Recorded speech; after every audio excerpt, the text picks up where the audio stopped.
ওখানে কালীঘাটের কাকুর ট্রিটমেন্ট করার জায়গা। সবার আগে এসএসকেএম এর ডাক্তারগুলোকে জেলে ঢোকানো দরকার। লিপস অ্যান্ড বাউন্সের যারা মালিক, পিসি ভাইপো কোম্পানি, সেইখানে যদি না তদন্ত অবধি পৌঁছতে পারে তাহলে কিসের তদন্ত হলো? শুধু বাঘ ধরতে গিয়ে কি বেড়াল ধরতে যাচ্ছে এরা? রাস্তার বেড়াল ধরতে বেরিয়েছে। আজকে যদি সমস্ত পশ্চিমবাংলার এইসব মানুষদের যদি ভবিষ্যৎ নষ্ট হয়ে যায়, তার জন্য দায়ী থাকবে চিফ মিনিস্টার। কারণ তিনি রাজ্যের দায়িত্বে স্বাধীনতার পর থেকে বেআইনিদের নিয়োগ দেবো বলে সুপার নিউমেরিক পোস্ট ক্রিয়েট করেছে। তাহলে কি এইসব ছাত্রছাত্রীদের ভবিষ্যৎ নিয়ে ছিনিমিনি খেলা হচ্ছে? তাকে না সরিয়ে এখান থেকে ন্যাশনাল মেডিকেল কলেজের তাকে প্রিন্সিপাল করে দেওয়া হয়েছে। তার মানে কোনো এক বড় মাথা, কোনো এক শক্তি যেটা এই ঘটনাটাকে সাপোর্ট করছে। পশ্চিমবাংলার শাসক দল পশ্চিমবাংলাটাকে লুটতে এসেছে। 26,000 লোকজনের যদি চাকরি যায়, তাদের মধ্যে বিশেষ করে দুঃখদায়ক যারা জেনুইন ক্যান্ডিডেট, যাদের নামে কোনো অভিযোগ নেই, তাদের চাকরি যদি যায়, তার দায় থাকবে Mamata Bandyopadhyay. Unlimited number of student যদি ভুয়ো নিয়োগ হয়ে থাকে, তাহলে তো পুরো নিয়োগ প্রক্রিয়াটাই চলে যাবে। এই জায়গা থেকে দাঁড়িয়ে বারবার করে এটা জিজ্ঞেস করা সত্ত্বেও রাজ্য সরকার যদি সুপ্রিম কোর্টও ঠিকঠাক স্ট্যান্ড না নিতে পারে, তাহলে আলটিমেটলি 26,000-এর ভবিষ্যৎ পুরো অথই জলে চলে যাবে। ডিসিবিআর প্রবলেমটা হচ্ছে এই কালীঘাটের কাকুর পরের ধাপটা যে আছে, লিপস অ্যান্ড বাউন্সের মালিক ভাইপো, সেইখানে আর ওরা হারিয়ে যায়। আমার সমস্যাটা এই জায়গাটা যে এখানে তদন্ত করে বার করার সম্ভাবনা খুবই কম।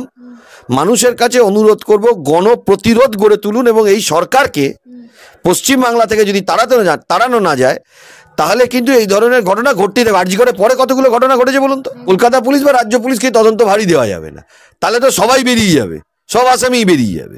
আমরা জানি যে এই মুহূর্তে যে দুদিন আগে যে সুপ্রিম কোর্টে এসএসসি যারা চাকরি প্রার্থী আছে, তারা দীর্ঘদিন ধরে কিন্তু রাস্তায় বসে আছে। কিন্তু সেই এসএসসি চাকরি প্রার্থীদের যখন সুপ্রিম কোর্টের প্রধান বিচারপতি বললেন যে রাজ্য সরকার কিন্তু কোনো রকম ওয়েমার্কশিট তো দিতে পারেনি নেই, এবং কি ওয়েমার্কশিটের যে ইমেজ কপি সেটা পর্যন্ত দিতে পারেনি, এবং তাতে যেটা হয়েছে যে 26,000 এসএসসি চাকরি প্রার্থীর কিন্তু একদম ভবিষ্যৎ অনিশ্চিত।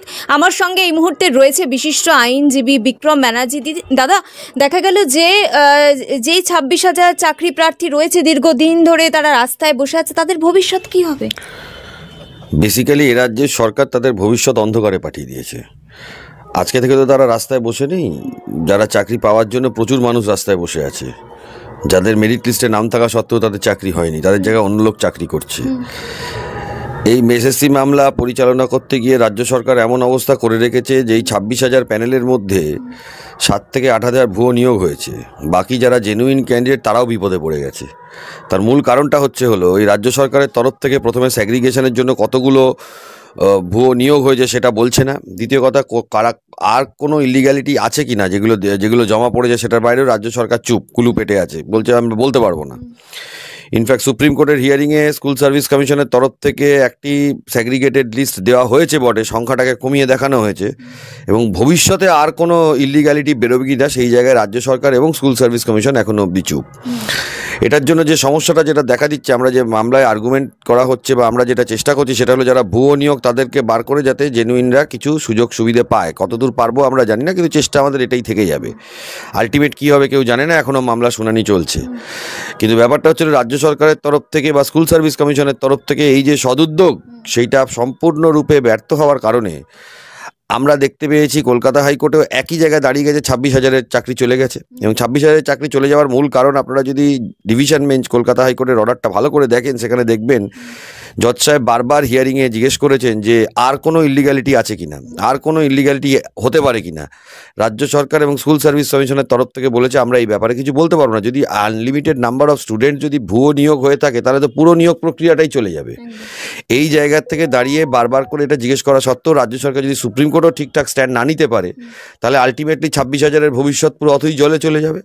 এবং আমি তো বলবো এখানে 26,000 শুধু নয়, যত পরীক্ষার্থী যারা আছে, 26 লক্ষ পরীক্ষার্থী যারা আছে, তারা প্রত্যেকেই বিতাড়িত এবং বঞ্চিত এই ভুয়ো নিয়োগের জন্য। এটা শুধু পশ্চিমবাংলা স্কুল সার্ভিস কমিশন না, আপনি প্রাইমারি থেকে শুরু করে মিউনিসিপ্যালিটি থেকে শুরু করে যত জায়গা আছে সব জায়গাতেই এই ধরনের ভুয়ো নিয়োগ ঢুকিয়ে রেখে যারা জেনুইন তাদেরকে বাদ দিয়ে নিজেদের যেগুলো ক্যাডার এবং যারা পয়সা দিয়েছে তাদেরকে চাকরি করেছে। সেক্ষেত্রে আমার প্রশ্ন যে অনেক সময় দেখা গেছে যে আমরা কিছুদিন আগেও দেখেছি যে যারা সাদা খাতা জমা দিয়েছে তাদের ক্ষেত্রে তাদেরও চাকরি হয়েছে, তাহলে তো ভবিষ্যৎ প্রজন্ম তাদেরও ভবিষ্যতে কোনো রকম আর আমরা দেখতে পেলাম না আস্থা নিয়ে। পশ্চিমবাংলার শাসক দল পশ্চিমবাংলাটাকে লুটতে এসেছে। ভোট লুট থেকে শুরু করে, টাকা লুট থেকে শুরু করে, চাকরি লুট থেকে শুরু করে, ডিএ লুট থেকে শুরু করে কোনো কিছু বাদ দেয়নি। ভবিষ্যতে এরা কি পশ্চিমবাংলার ভবিষ্যতের জন্য ভাবে নাকি? এরা আগামী প্রজন্মের ভবিষ্যতের জন্য ভাবে নাকি? যারা যারা আজকে আপনি পশ্চিমবাংলার বেকারের সংখ্যা দেখুন, আজকে পশ্চিমবাংলায় যারা অসংগঠিত শ্রমিক তাদের অবস্থা দেখুন। সরকারি কর্মচারীদের তাদের দিয়ে দিচ্ছে না, এটাই তো পুরো টাকাটাই তো তৃণমূল চুরি করছে। এবং আমি বলি এই 26,000 লোকজনের যদি চাকরি যায়, তাদের মধ্যে বিশেষ করে দুঃখদায়ক যারা জেনুইন ক্যান্ডিডেট, যাদের নামে কোনো অভিযোগ নেই, তাদের চাকরি যদি যায় তার দায় থাকবে মমতা বন্দ্যোপাধ্যায়। তিনি কেন এই ব্যাপারটাকে প্রশ্রয় দিয়ে রেখেছেন? তিনি যখন এই 5 মেম্বার সুপারভাইজারি কমিটি হয়েছিল, স্কুল সার্ভিস কমিশন করেছিল, সেটা পার্থ চট্টোপাধ্যায় মন্ত্রীর নির্দেশে হয়েছিল। সেইটার জন্য সংবাদ মাধ্যমে প্রকাশিত, বিভিন্ন সংবাদ মাধ্যমে প্রকাশিত, তিনি নিজে এসে পার্থ চট্টোপাধ্যায়কে ওই এসএসসি ধর্ণা মঞ্চে গিয়ে এই প্রশ্নটা করছেন 5 মেম্বার কমিটি হয়েছে কিনা। তাহলে তিনি জানেন না আমি কি করে বলবো? তিনি তো সব জানেন। তিনি ব্যবস্থা নেননি কেন? আজকে যদি সমস্ত পশ্চিমবাংলার এই সব মানুষদের যদি ভবিষ্যৎ নষ্ট হয়ে যায়, তার জন্য দায়ী থাকবে চিফ মিনিস্টার, কারণ তিনি রাজ্যের দায়িত্বে। তদন্ত হওয়া উচিত। এবং এই সুপার নিউমেরিক পোস্ট গভর্নমেন্ট কি করে স্যাংশন দেয় বেআইনি নিয়োগ দেবে বলে? এটা হয়েছে কোনোদিন? সারা ভারতবর্ষে কোনোদিন ইতিহাসে হয়েছে? স্বাধীনতার পর থেকে বেআইনিদের নিয়োগ দেবো বলে সুপার নিউমেরিক পোস্ট ক্রিয়েট করেছে। তাহলে কি এইসব ছাত্রছাত্রীদের ভবিষ্যৎ নিয়ে ছিনিমিনি খেলা হচ্ছে? একেবারেই। আমরা দেখলাম যে আরজিকর কাণ্ডে যেখানে সুপ্রিম কোর্টে যে মামলা চলছিল, সুপ্রিম কোর্ট স্বতঃপ্রণোদিতভাবে যে মামলা তুলে নিয়ে গেছিল, সেক্ষেত্রে নির্যাতিতার পরিবার আর সুপ্রিম কোর্টের উপর আস্থা রাখতে পারলেন না। তারা আবার হাইকোর্টে নতুন করে খুনের মামলা দায়ী করলেন। কারণ যেটা শোনা যাচ্ছে সূত্র মারফত খবর যে সিবিআই তাদের নির্যাতিতার পরিবারের কাছে বলে দিয়েছে তাদের তদন্ত প্রক্রিয়া শেষ এবং তারা সাপ্লিমেন্টারি চার্জশিট দিতে চায়। তাহলে তো সেই সঞ্জয় রায় শুধুমাত্র অ্যারেস্ট হলো। দেখুন, আমি যখন এই আরজিকরের মামলা হয়েছিল, নির্যাতিতার পরিবার খুবই কষ্টের মধ্যে আছেন, তাদের এক সন্তান তিনি নেই। আমি প্রথমেই বলেছিলাম যে এই আরজিকর মামলার তদন্তর কোনো কিনারা হবে না, সম্ভবই না। আপনাকে একটা জিনিস বুঝতে হবে, যেখানে যদি আজকে আমরা স্কুল সার্ভিস কমিশনের মামলা সুপ্রিম কোর্ট অবধি গিয়ে হলো, সরকারের তরফ থেকে, এসএসসির তরফ থেকে বলতে বাধ্য হচ্ছে যে এখানে কিছু দুর্নীতি হয়েছে, কিন্তু সেটা ভুল বা দুর্নীতি এরকম একটা হচ্ছে। আরজিকরের মামলায় সেইটা বলার জায়গাটাই তো নেই। কারণ যখন আরজিকরের ঘটনাটা ঘটে, যে জায়গাটাতে বা যে স্পটটাতে ঘটেছে সেই স্পটটাই তো ডিস্ট্রয় হয়ে গেছে। তারপরে 14ই আগস্ট 2024 রাতেবেলা গিয়ে সেটাকে আবার ভ্যান্ডালিজম করা হয়েছে এবং কারণ দেখানো হয়েছে যে আশপাশে যে কনস্ট্রাকশনের কাজ চলছিল সেখানে রং চলছিল। তাহলে যদি একটা জিনিসকে পুরো হোয়াইট ওয়াশ করে দেওয়া হয়, তাহলে ওখানে কি পাবে? সিবিআইও কিছু পাবে না। কোনো ডকুমেন্ট, কোনো একটা সূত্র, কোনো কিছু ওখান থেকে পাওয়া সম্ভবই না। এটা আগে এভিডেন্সটাকে পুরোপুরি কলকাতা পুলিশ এবং তৃণমূল কংগ্রেস এবং রাজ্য সরকারের নেতৃত্বটাকে সম্পূর্ণ ডিস্ট্রয় করেছে। ডিস্ট্রয় করার পর নিজেরা স্যাটিসফাইড নয় বলে আবার ভ্যান্ডালিজম করে ডিস্ট্রয় করেছে। এইটার তদন্ত হতে পারে ম্যাক্সিমাম, কিন্তু এর বাইরে আরজিকরে নির্যাতিতার পরিবার যিনি মারা গেছেন তাদের কতটা বিচার দেওয়া যাবে বা তাদের মধ্যে কতজনকে ধরা যাবে, আমার এটা খুব সন্দেহ প্রথম থেকেই লেগেছে। কারণ এই ঘটনাটা ঘটে আছে। দেখুন, সিবিআই চেষ্টা করেছে, সিবিআই এর কাছে এটা খুব চ্যালেঞ্জিং তদন্ত ছিল।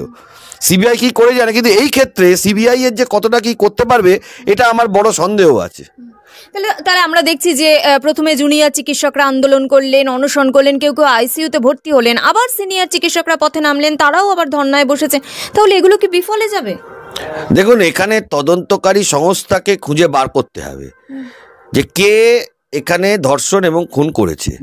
আমাদের দেশে বিশেষ করে পশ্চিম বাংলাতে যেটা আমরা দেখতে পাই, যেটা হলো নিরপরাধ লোকগুলো জেলে ঢুকে যায় আর অপরাধীগুলো ছাড়া পেয়ে যায়।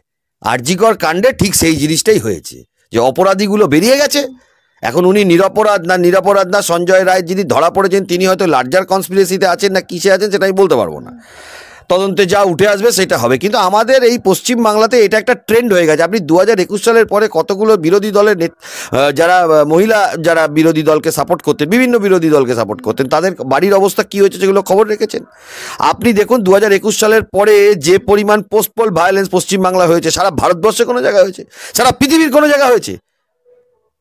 এই আরজি করে তদন্ত নিয়ে আমি বারবারই একটা কথা বলেছি, এখানে তদন্ত করে বার করার সম্ভাবনা খুবই কম। মানুষের কাছে অনুরোধ করব, গণপ্রতিরোধ গড়ে তুলুন এবং এই সরকারকে পশ্চিমবাংলা থেকে যদি তাড়ানো না যায় তাহলে কিন্তু এই ধরনের ঘটনা ঘটতেই থাকবে। আরজি করে পরে কতগুলো ঘটনা ঘটেছে বলুন তো? আমরা তো আরজি করটা নিয়ে দেখছি, কারণ হচ্ছে কারণ আছে, তারা ডাক্তার, আরজি কর মেডিকেল কলেজ, তার যদি সিকিউরিটি না থাকে বাকি সাধারণ মানুষের কি সিকিউরিটি থাকবে? আমরা এই দৃষ্টিকোণ দিয়ে আরজি করটা বেশি ফোকাসড হয়েছে, কিন্তু যেগুলো ফোকাসড হয়নি একটার পর একটা ঘটনা ঘটেছে। প্রত্যেক সপ্তাহে একটা করে ঘটনা পশ্চিমবাংলাতে ঘটে, যেগুলো মিডিয়াতে ফোকাস আসে না, সবসময় মিডিয়া কভার করতে পারে না। আপনারাও সব জায়গায় যেতে পারবেন, এমন এমন এলাকা আছে যেখানে সাধারণ মানুষ কোনো বাইরের লোক সিকিউরিটি ছাড়া ঢুকতেই পারবে না। আচ্ছা, কলকাতার বুকে 14ই আগস্ট যদি রাতেবেলা পুরো মুক্তাঞ্চল হয়ে যায় ওই আরজি কর অঞ্চল, তাহলে গ্রামাঞ্চলে কি অবস্থা আপনারা চিন্তা করে দেখুন। কিন্তু সেক্ষেত্রে তো বলছে যে কুলতলিত ফাঁসির ঘোষণা হয়ে গেল, তাহলে রাজ্য পুলিশই সঠিক তদন্ত করছে, রাজ্য সরকারি সঠিক বিচার দিচ্ছে। দেখুন, কুলতলিতে যে মুহূর্তে ঘটনাটা ঘটেছে আরজি করের ঘটনাটার পরে জিনিসটা খুব ফোকাসে ছিল, এরকম একটা আধটা ঘটনা হয়তো জুডিশিয়ারির তৎপরতায় অনেক সময় অনেক কিছু হয়ে যায়, কিন্তু আরজি করের ঘটনাটা যখন ঘটেছে একদম প্ল্যান মোতাবিক, কারণ আরজি করের ঘটনাটার সাথে কুলতলির ঘটনাটাকে মেলালে চলবে না, কারণ দুটোই খুন ধর্ষণ হয়েছে, সেটা নিয়ে ব্যাপার না। ব্যাপারটা হচ্ছিল আরজি করের ঘটনাটাতে অনেক ইনসিডেন্সিয়াল এবং বড় মাথা এর মধ্যে আছে।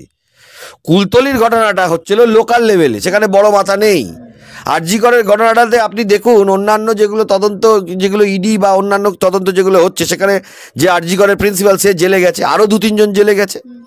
তার মানে এখানে কিন্তু একটা বড় মাথা আছে এবং তাকে না সরিয়ে এখান থেকে ন্যাশনাল মেডিকেল কলেজের তাকে প্রিন্সিপাল করে দেওয়া হয়েছে।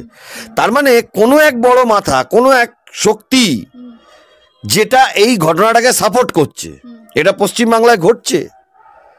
সেই জায়গা থেকে আরজি করের যে তদন্তটা, সেই জায়গাটা সঠিক হয়নি।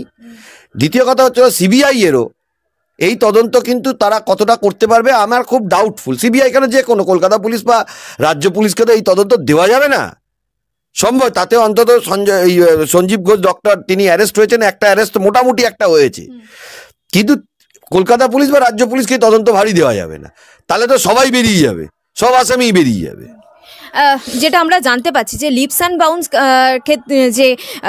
যে কেস হয়েছিল, সেক্ষেত্রে যে কালীঘাটের কাকু, তাকে যখন অ্যারেস্ট করা হয় তাকে আবারও কিন্তু সিবিআই অ্যারেস্ট করে, এবং যেটা শোনা যাচ্ছে যে তিনি কোনো রকমভাবে কোঅপারেট করছে না, তিনি খাওয়া দাওয়া জেলে বন্ধ করে দিয়েছে, যাতে বাধ্য হয়ে সিবিআই তাকে নিজেদের আর হেফাজতে রাখতে পারলো না। এক্ষেত্রে তদন্তে কতটা সমস্যা হতে পারে আরও? দেখুন, আমি সিবিআই এবং ইডির বিষয়টা আমি বুঝতে পারি না। এরা তদন্ত ভালো করে, তদন্ত অফিসার যারা আছেন তাদেরকে আমি দেখেছি হাইকোর্টে আসতে, অনেকের সাথে পরিচয়ও হয়েছে আমার। কোর্টে আসতো বলে দেখা হতো, প্রত্যেক দিনই কোর্টে আসেন ওনারা, যখনই মামলা থাকেন অনেক অফিসারই আসেন। কিন্তু আমি একটা জিনিস বুঝে পাই না, এই যে যারা অফিসার রয়েছেন তারা তদন্ত ভালো করেন, সুজয় কৃষ্ণ ভদ্র নালে অ্যারেস্ট হতো না। পার্থ চট্টোপাধ্যায়ের বান্ধবীর বাড়ির থেকে 50 কোটি টাকা উদ্ধার করতে পারতো না যদি ইডি সিবিআই হতো। কিন্তু ইডি সিবিআই প্রবলেমটা হচ্ছে এই কালীঘাটের কাকুর পরের ধাপটা যে আছে, লিপস অ্যান্ড বাউন্সের মালিক ভাইপো, সেইখানে আর ওরা হারিয়ে যায়। আমার সমস্যাটা এই জায়গাটা, এখন কোনো চাপে হারিয়ে যায় নাকি তদন্তে কিছু পাইনি বলে হারিয়ে যায়, না কি কারণে হারিয়ে যায় সেইটা আমরা জানি না। কিন্তু লিপস অ্যান্ড বাউন্সের যারা মালিক, পিসি ভাইপো কোম্পানি, সেইখানে যদি না তদন্ত অবধি পৌঁছতে পারে তাহলে কিসের তদন্ত হলো? শুধু বাঘ ধরতে গিয়ে কি বেড়াল ধরতে যাচ্ছে এরা? রাস্তার বেড়াল ধরতে বেরিয়েছে। অন্য রাজ্যে তো বড় মাথাদেরকে অ্যারেস্ট করা হয়েছে, সাজা করা হয়েছে, কনভিকশন পর্যন্ত হয়েছে, তাহলে আমাদের রাজ্যে হবে না কেন? এটাই আমার প্রশ্ন। তবে আমি এটা বলবো, ইডি সিবিআই তদন্ত ভালো করেছে, অফিসাররা যারা আছেন ভালোভাবে গিয়েছেন, কিন্তু কোনো চাপের ক্ষেত্রে হতে পারে তদন্তের সঠিক প্রমাণ এখন অবধি জোগাড় করতে পারি, হতে পারে তাদের ইনফ্রাস্ট্রাকচারাল প্রবলেম হতে পারে। কিন্তু আমি একটা কথা স্পেসিফিক্যালি বলবো, যতদিন না এই তদন্তের মেন মাথাকে ধরা যাচ্ছে, কোম্পানির মালিককে যতদিন না ধরা যাচ্ছে এবং তাকে সাজা ঘোষণা করা যাচ্ছে, এবং এই সব ধরনের লোক যদি সাজা ঘোষণা হয় তার মানে তারা জীবনে কোনোদিন ভোটে দাঁড়াতে পারবে না। এই জায়গা পর্যন্ত না নিয়ে আসা অবধি তদন্তকে সাফল্য বলা যায়। সেক্ষেত্রে আমার প্রশ্ন যে এই কালীঘাটের কাকু তিনি রীতিমতো ভয় দেখাচ্ছে, থ্রেট করছে যে খাওয়া দাওয়া বন্ধ করে দিয়েছে, ওষুধ খাচ্ছেন না তিনি এবং কোনো খাবারও খাচ্ছেন না। তা এইভাবে যদি চলতে থাকে যে কোনো বড় আসামিও তো একই ধরনের থ্রেট করতে। দেখুন, কালীঘাটের কাকু আছে জেলে, জেলটা হলো পশ্চিমবঙ্গ সরকারের আন্ডারে। পশ্চিমবঙ্গ সরকার কালীঘাটের কাকুকে পুষে রেখেছে। তা না হলে এসএসকেএমে আপনি যান না, আপনি এসএসকেএমে ট্রিটমেন্ট করাতে পারবেন নিজের? সাধারণ, যদিও বা এসএসকেএমে কুকুরের ডায়ালিসিস সেটা আলাদা কথা, সাধারণ লোককে দেখুন না, ওখানে কালীঘাটের কাকুর ট্রিটমেন্ট করার জায়গা। সবার আগে এসএসকেএমের ডাক্তারগুলোকে জেলে ঢোকানো দরকার। ওখানে যতগুলো ইডি সিবিআই ধরবে তারা গিয়ে এসএসকেএমে ঢুকে যাবে। শুধু পার্থ চট্টোপাধ্যায়টা লড়ে আটকানো হয়েছে যাতে এসএসকেএমে ঢুকতে না পারে। এই কালীঘাটের কাকু এসএসকেএমে ঢোকে কি করে? এসএসকেএমের ওপর আমাদের আপত্তি আছে। ওখানকার ডাক্তারগুলোকে আগে যে তদন্ত করে জেলে দেওয়া দরকার, লাইসেন্স বাতিল করা উচিত ওই ডাক্তারগুলো।